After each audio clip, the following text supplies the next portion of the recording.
Hi YouTube, Watchify here with another video. In this video I'll follow up the recent unboxing I did on the Seiko Monster Save the Ocean model with a full review after having worn it for a while. There's some interesting design quirks about this watch that I thought were worth mentioning in case you're considering purchasing one. The one I have here is the Japan model SBDY105, but it's the same as model SRPG57. In the US, there's 5 variations of this newer generation Monster available currently, and those are shown on the screen. This is one of 2 Save the Ocean special editions. There is a patty version, and one that comes on a silicone strap. A brief history of the Seiko Monster line is that the first ones came out in the year 2000. Those had 7S26 automatic movements inside. The second generation came out in 2012, and here's where you see the famous shark tooth shaped indices make an appearance all along the dial. These had a newer 4R36 movement. The third gen models came out a couple of years later in 2014, and those had redesigned indices and an even better 6R15 movement.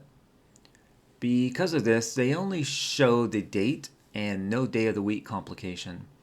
And that takes us to the current 4th gen models, which go back to having a 40-hour power reserve 4R36 movement, with a further refinement of the indice shape and case design. With this 4th generation, I feel Seiko wanted to tone down the previous aggressive, or some might say polarizing design. Accurately measuring the case size of this watch is a bit tricky as it depends where you measure from. The bezel extends past the sloping case sides and is 42 millimeters wide, but if you were to measure from the section closest to the crown, it would be 43.8 millimeters. On wrist, I would say it wears like a little over 42 millimeter watch. Lug-to-lug distance is 49 millimeters, the thickness is 13.1 millimeters, and this watch has a 20 millimeter lug width. Taking a tour around the case, you'll see a vertical brushed finish on the sides with sharp angles on the sides of the lugs. Here's where you see the carved out shark tooth shapes that extend from the bezel to the sides. An interesting move on Seiko's part, since I feel that introduced another possible area for misalignment, but thankfully they line up pretty well on my watch. To me it seems having these on the sides is an homage to the earlier 2nd generation indices. Another oddity is how the lugs extend past the side of the case, and it's this, along with the extended section near the 4 o'clock crown, that result in a case shroud effect, meaning you can only grip the bezel from near 2 and 9 o'clock if you want to rotate it.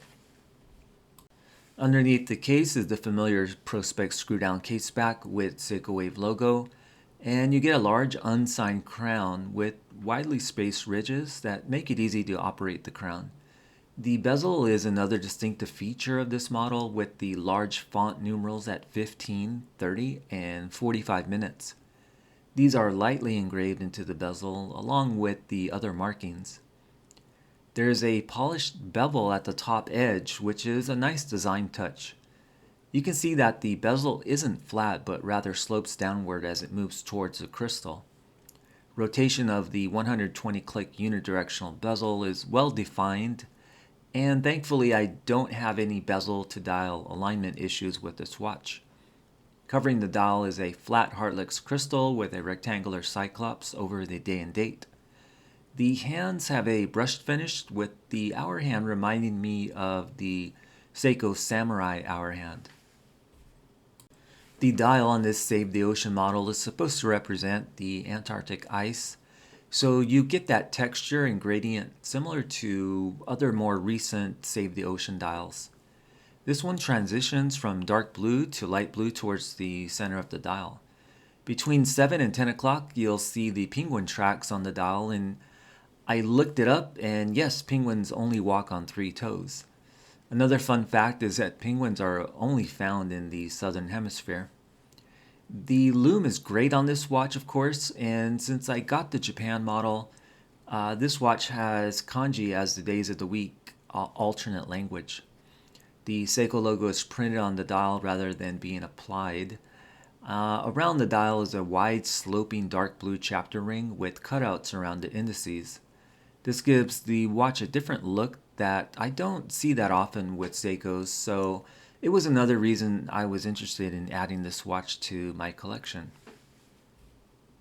From what I can tell, the bracelet style is unchanged from previous Monsters, with no faux center link, but rather a wide polished section at the bottom of each link. This adds a bit of flair to the tapered bracelet, which otherwise has a standard fold-over pressed metal clasp and a diver's extension.